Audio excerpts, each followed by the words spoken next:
Nervous system regulation for men. Master stress, anger, and pressure at the body level. Somatic tools for calm control when life turns up the heat. By Martin Hake. Introduction. The physics of pressure. The year was 1969. In a small, cramped metal box called the Eagle, Neil Armstrong was falling toward the surface of the moon. He was not a man who searched for the spotlight. He was a quiet engineer who loved flight manuals and math. He didn't want to be a hero, he just wanted to do his job. But the job was turning into a nightmare. Inside the cockpit, yellow lights began to blink. An alarm rang out, a 1201 error. Then a 1202 error. The computer was overloaded. It was quitting. Armstrong looked out the window and saw that the landing spot was a mess. It was full of giant rocks and a deep crater. If he landed there, the ship would tip over. They would never go home. Armstrong took control. He switched the ship to manual. He was now flying the most expensive, most dangerous machine in history, by hand. His fuel was running out. Every second, a voice from Earth told him how much time he had left. 60 seconds, the voice said. His heart was beating fast, but he didn't panic. He didn't scream at his co-pilot. He didn't freeze up. He kept his eyes on the ground and his hands on the stick. 30 seconds. The dust from the moon's surface kicked up, blinding him. He couldn't see the ground anymore. He had to feel the ship. He stayed calm. He stayed cool. Finally, the legs of the ship touched the dust. Houston, Tranquility Base, here. The Eagle has landed. When he landed, his heart rate was 150 beats per minute. That is high, about the same as a jogger. But for a man who was seconds away from crashing on a dead planet, it was incredibly low. Most people would have been at 200 beats per minute. Most people would have had their brains shut down from fear. Armstrong was a regulated leader. He wasn't a man without feelings. He was a man who knew how to manage the heat inside his own body, so he could think clearly when everything was going wrong. The problem with the modern man. You probably aren't landing a spaceship on the moon today. But you might feel like you are. You wake up and check your phone. There is an email from your boss. Suddenly, your chest feels tight. Your heart starts to thud. You go into the kitchen, and your kid spills a bowl of cereal. You feel a flash of heat go up your neck. You want to yell. You might actually yell. Later, you are in a meeting. Someone questions your work. You feel your jaw clench. You want to snap back with something mean. Your hands might even shake a little bit. This is the struggle of the modern man. We are living in a world that is always on. We are told to be successful, to be good fathers, to be strong partners, and to stay calm. But our bodies are not cooperating. Many men feel like they are high-strung. They think they just have a bad temper, or that they are naturally stressed. They think the anger that flashes in their eyes during a traffic jam is just who they are. It isn't. The truth is that your body is reacting to an email the same way it would react to a tiger. Your nervous system, the wiring that runs from your brain to your toes, is stuck in survival mode. It thinks you are in danger all the time. When your body thinks it is in danger, it shuts down the part of your brain that solves problems. It turns on the part of your brain that fights, runs away, or freezes. This is why you say things you regret. This is why you can't sleep at night, even though you are exhausted. This is why you feel a constant tightness in your shoulders. You have been told to just relax or take a deep breath.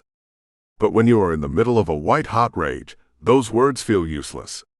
You can't think your way out of a body problem. You have to use the body to fix the body. The promise of this book. This book is about becoming the thermostat instead of the thermometer. A thermometer just reacts to the room. If the room is hot, the thermometer gets hot. If the room is cold, the thermometer gets cold. Most men live like thermometers. If the boss is angry, they get stressed.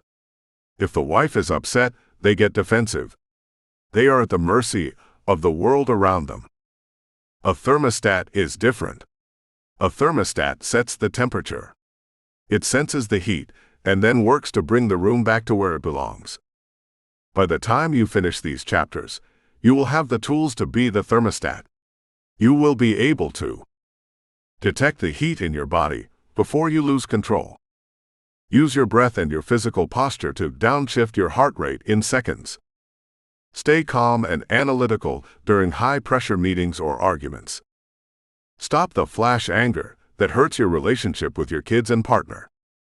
Get rid of the brain fog and physical tension that comes from constant stress. This is not about soft psychology or talking about your feelings for hours. This is about biology. It is about the vagus nerve, the lungs, and the muscles. These are the levers of your nervous system. Once you know how to pull them, you can control how you feel. A man under pressure. To see how this looks in the real world, we need to look at Marcus Thorne. Marcus is 42 years old. He lives in Chicago and works as a senior project manager in commercial construction. He is a good man. He provides for his wife, Sarah, and their 2 kids, Leo and Mia. He is the guy people call when a project is failing, because he knows how to get things done. But Marcus has a secret. He feels like he is vibrating. Every morning, he drives to a high-rise job site. The noise of the jackhammers and the yelling of the crews feel like they are grating on his skin. One Tuesday morning, Marcus was standing in his trailer. A subcontractor walked in and told him the steel delivery was 2 weeks late. In an instant, Marcus felt the surge. His face turned bright red. His ears felt hot. His heart started slamming against his ribs. He didn't see a project delay. He saw a threat to his life. He exploded. He screamed so loud that the men outside the trailer stopped working. He threw a hard hat against the wall. The subcontractor walked out without saying a word. Marcus sat down. His hands were shaking. He felt a deep, heavy sense of shame. He knew he had just made the problem worse. He knew his crew was now afraid of him. He felt like a passenger in his own body, watching himself act like a crazy person but unable to stop it. That night, Marcus went home. He was wired but tired. He wanted to be a fun dad, but when his son Leo dropped a glass of milk at dinner, Marcus snapped again. "Can't you just watch what you're doing?" he barked. The table went silent. His wife Sarah looked at him with a mix of sadness and exhaustion. Marcus went to his home office and stared at his computer. His chest felt like it was in a vice. He realized that if he didn't find a way to control this heat, he was going to lose everything he was working so hard to build. Marcus didn't need a vacation. He didn't need a new job. He needed to learn how to regulate his nervous system. The science of the ladder. We trust things that have evidence. The tools in this book are based on how the human body is built. Scientists call this polyvagal theory, but you can think of it as the autonomic ladder. At the top of the ladder is the safe and social zone. This is where Neil Armstrong was when he was joking with his crew before the launch. In this zone, your heart rate is steady. You can listen well. You can be creative. You feel like yourself. In the middle of the ladder is the fight or flight zone. This is where Marcus was in the trailer. Your body floods with adrenaline. Your logical brain turns off. Your body is ready to hit something or run away. This is great if a bear is chasing you, but it's terrible if you're trying to talk to your wife. At the bottom of the ladder is the freeze or shutdown zone. This is when the stress is so high that your body just quits. You feel numb. You feel like you can't move. You might stare at a TV for 3 hours and not remember what you watched. Most men spend their whole lives bouncing between the middle and the bottom of the ladder. They are either angry or exhausted. They have forgotten what it feels like to live at the top of the ladder. This book is the map that shows you how to climb back up.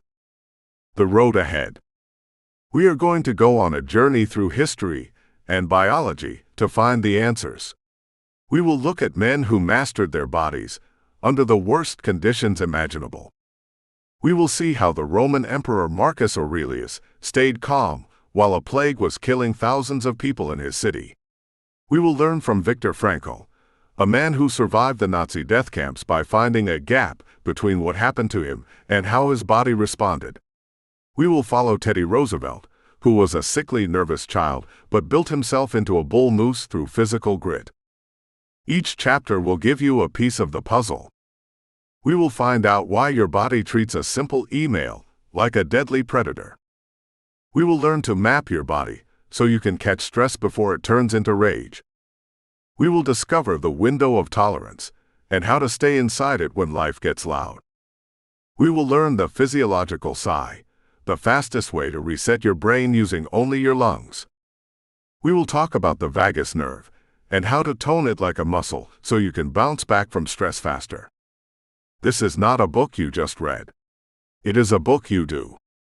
The goal is to turn you into a regulated leader.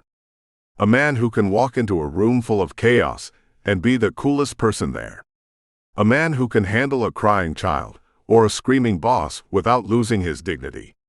A man who owns his body instead of being a slave to his reactions. Marcus Thorne is waiting in Chicago.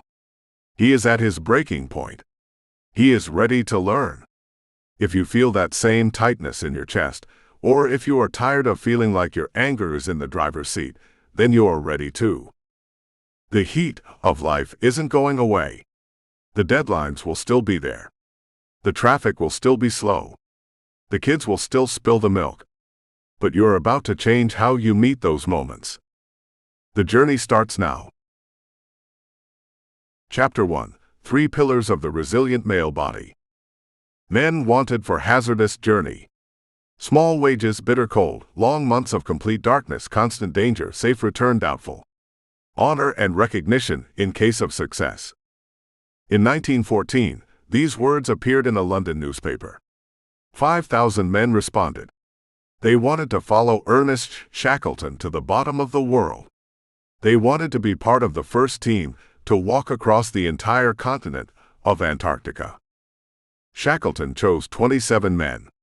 He didn't just look for strong backs or brave hearts.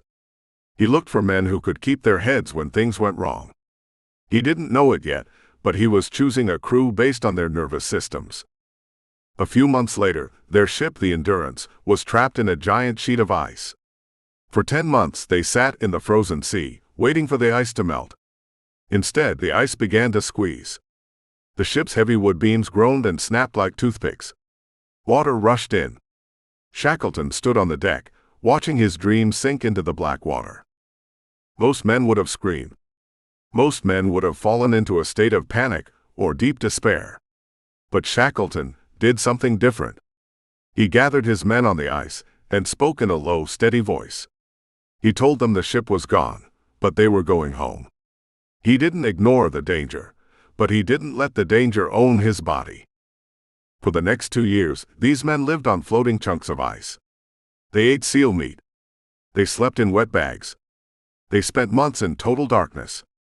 Through it all, Shackleton was the thermostat for the group. He knew that if his own body stayed calm, his men had a chance. If he redlined and lost control, they would all die. Shackleton survived because he understood the 3 pillars of a resilient body. He didn't call them that, but he lived them every single day on the ice. The myth of the stoic robot. Most men believe a dangerous lie about what it means to be tough. We are told that being a man means being a stoic robot. We think we should feel nothing.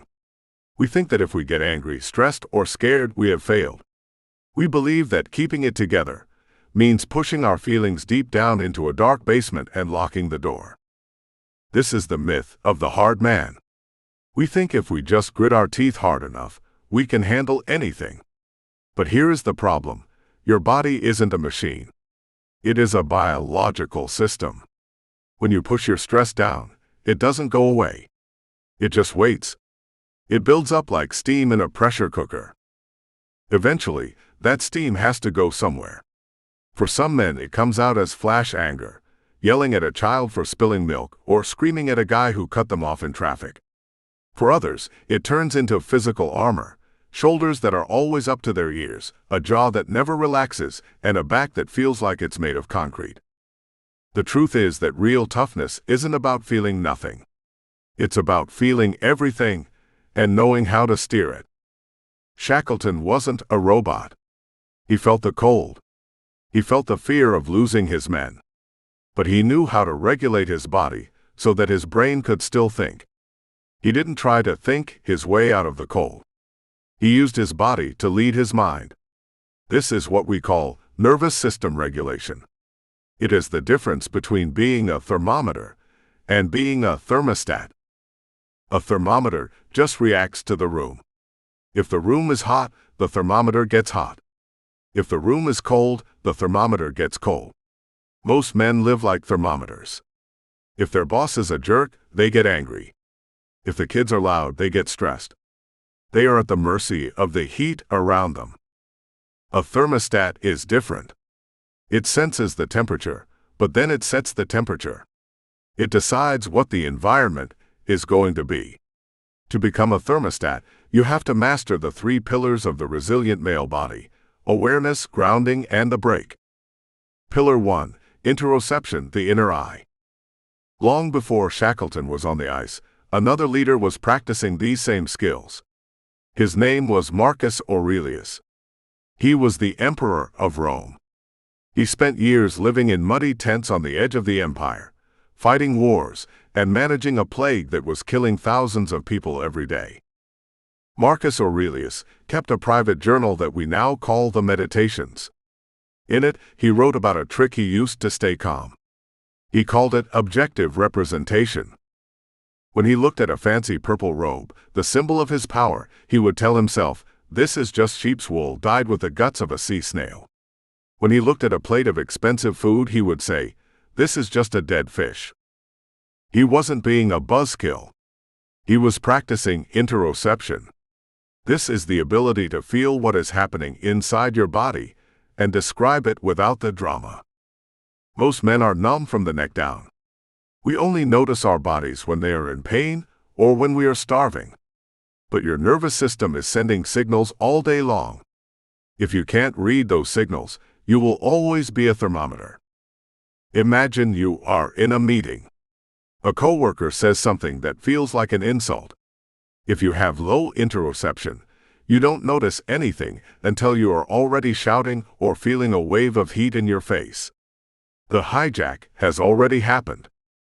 If you have high interoception, you notice the signals early. You feel a tiny ping in your stomach. You notice your heart rate go up by 5 beats. You feel your breath get slightly shorter. When you notice these things, you can do what Marcus Aurelius did. Instead of saying he is disrespecting me, you say, "My chest feels tight." By naming the physical sensation, you take the power away from the anger. You move the problem from your emotional brain to your observing brain. You stop being the anger and start being the man who is watching the anger. Pillar 2. Proprioception, the body compass. The second pillar is proprioception. This is your body's ability to know where it is in space. It is your body compass. When Shackleton was on the ice, he insisted on a strict routine. Even though they had nowhere to go, he made the men march around the ice. He made them play soccer. He made them keep their hair cut. He knew that when the world around you is chaos, you have to find ground in your own physical form. When you're stressed, your nervous system wants to flee. It pulls all your energy into your head. You start spinning. You worry about the future or chew on the past. You lose touch with your feet, your legs, and the ground beneath you. You become a floating head. This is why you can't think your way out of a panic attack or a rage. Your brain is literally disconnected from the brakes of your body. To fix this, you have to use proprioception to land back in your body. This is often called grounding. It is the act of reminding your nervous system that you are physically safe and connected to the earth. If you are grounded, you are hard to knock over. Think of a heavyweight boxer. He doesn't stand on his tiptoes. He sinks his weight into his heels. He feels the floor. He is solid. Most men walk around light. Their weight is in their chest. Their breath is in their throat. They are easy to trigger because they have no foundation. Learning to feel your feet isn't just some soft exercise, it is a tactical move. It tells your brain, I am here. I am solid.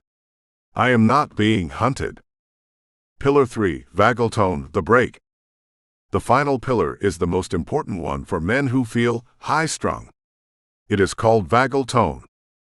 Inside your body is a massive nerve called the vagus nerve. It runs from your brain all the way down to your gut.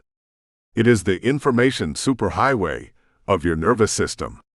More importantly, it is your body's brake pedal. When you see a threat, like a car swerving into your lane, your sympathetic nervous system hits the gas. Your heart races, your pupils dilate, and your muscles prime for action. This is the fight or flight response. Once the danger is gone, your vagus nerve is supposed to hit the brakes and bring you back to a state of calm. Some men have strong brakes. They can get into a huge argument at work, walk out the door, and be a calm, present father by the time they get home. This is high vagal tone. Their body knows how to recover quickly. Other men have weak brakes. They get stressed on Monday morning and stay on edge until Friday night.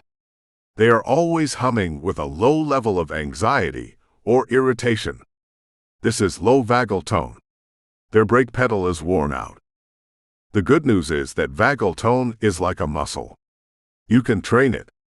Shackleton trained his men's vagal tone through physical effort and controlled exposure to the cold. He didn't let them sit and rot. He kept them moving, kept them laughing, and kept them engaged. He was building their ability to bounce back from the stress of their situation. Marcus Thorne on I-90. Marcus Thorne gripped the steering wheel of his SUV so hard his knuckles were the color of bone. He was stuck on I-90 in downtown Chicago. It was 5:45 p.m. His son Leo's soccer game started at 6 o'clock. The traffic wasn't moving. A sea of red brake lights stretched out as far as he could see. Every few seconds, Marcus looked at the digital clock on his dashboard. 5:46. 5:47. He could feel the heat rising. It started as a tightness in his jaw. Then a sharp, prickly feeling crawled up the back of his neck. His chest felt like someone was tightening a metal band around it.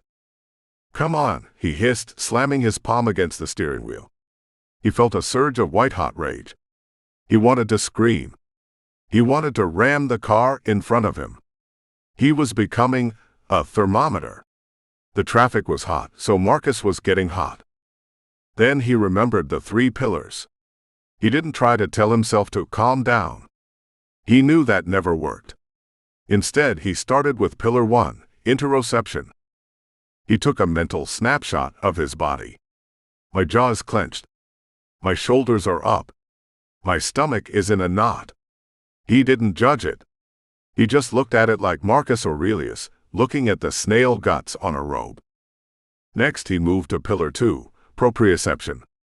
He let go of the steering wheel for a second. He wiggled his toes. He felt the weight of his backside in the leather seat. He pressed his heels into the floorboard. He reminded his brain that he was sitting in a safe, climate-controlled vehicle, not fighting a tiger. He landed back in his body. Finally, he looked for pillar 3, the brake. He didn't just take a deep breath, he took a long, slow exhale through his mouth, like he was blowing through a straw. He felt his heart rate drop just a tiny bit. He was still late. He was still stuck in traffic. But the red line feeling was gone. He didn't honk his horn. He didn't yell. When he finally pulled up to the soccer field at 6:15, he didn't carry the road rage with him. He stepped out of the car, saw Leo running across the grass, and was actually there. He had moved from being a thermometer to being a thermostat. He had set his own internal temperature. The body-first directive. Why is this body-first approach so important for men? Why can't we just think our way to being better fathers and leaders? It comes down to how your brain is wired. When your nervous system detects a threat, it shuts down the thinking part of your brain, the prefrontal cortex. This is an evolutionary survival move. If a tiger is jumping at you, you don't want to sit there and analyze the tiger's motivation. You want to move. In that moment, your body takes over. Your lizard brain is in charge. This is why, when you are mid-argument with your wife, you say things you don't mean. Your thinking brain is offline. You are in a sympathetic surge. If you try to use logic to stop an emotional explosion, you are using the wrong tool. It's like trying to put out a house fire by reading the building's blueprints. You need water. You need a physical intervention. By focusing on the 3 pillars, you are talking directly to the lizard brain.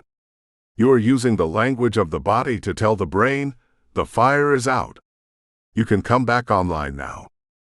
Shaping yourself to a new mark. Shackleton once wrote, "A man must shape himself to a new mark, directly the old one goes to ground." He meant that when your plans fail, you have to change who you are to meet the new reality. Most men are trying to handle 21st century stress with a mark that is outdated. They are trying to use brute force and gritting teeth to manage a world that requires regulation and resilience. To become a regulated leader, you have to stop seeing your stress as a character flaw. It isn't because you aren't man enough. It's because your biological pillars are weak. You can't lead your family or your business if you can't lead your own heart rate. You can't be the rock if you're constantly spinning in your own head. Building these pillars takes practice. It isn't a one-and-done fix. It is a daily habit of checking in with your inner eye, finding your body compass, and testing your brakes. When you do this, something incredible happens. You stop being afraid of the heat. You realize that you have a dial in your hand. You can turn yourself down when things get intense. You can stay cool when everyone else is melting. But there is a question we haven't answered yet. If these tools are so simple, why does our body get so triggered in the first place? Why does a simple email from your boss make your heart beat as fast as if you were facing a literal predator? Why is your 200,000-year-old brain so bad at telling the difference between a deadline and a death sentence? To find the answer, we have to look at a strange experiment involving a flood, a group of trapped dogs, and the man who discovered how our bodies are conditioned to stay in a state of fear long after the danger has passed. Chapter 2. Why does your body treat an email like a saber-toothed tiger? The nervous system is a most delicate instrument. Ivan Pavlov wrote those words in his lab notebooks, but he didn't truly understand how delicate or how easily broken that instrument was until the clouds opened up over Leningrad in 1924. It had been raining for days. The Neva River was bloated, pushing against its banks like a strained muscle. In the basement of Pavlov's research center, dozens of dogs sat in their cages. These weren't just any animals. They were the subjects of years of study. They had been trained to respond to bells, lights, and whistles. They were the most well-behaved, predictable creatures in the scientific world. Then the river broke. Water poured into the basement through the windows and the floorboards. Within minutes, the dogs were swimming for their lives inside their cages. The water rose until only a small pocket of air remained at the top of each enclosure. The animals were barking, splashing and clawing at the iron bars, their eyes wide with a terror that no lab experiment could ever mimic. They were in a state of total biological panic. At the last possible second, a lab assistant dove into the freezing water and dragged the cages out. Every dog survived the physical drowning. But as Pavlov watched them in the following weeks, he realized something chilling. The dogs were no longer the same. Their wiring had been wiped clean or worse, turned upside down. Before the flood, a certain bell might have meant, "Food is coming." Now that same bell caused the dogs to collapse in a heap or snap their jaws in a blind rage. The high-alert state of nearly drowning had reset their nervous systems. They were now hyper-reactive to everything. A dripping faucet, which they used to ignore, now sent them into a shaking fit. Their bodies were convinced the flood was happening again, even when they were standing on dry land in the middle of a sunny day. This is the problem many men face today. We aren't drowning in a basement, but but our bodies act like we are. We are living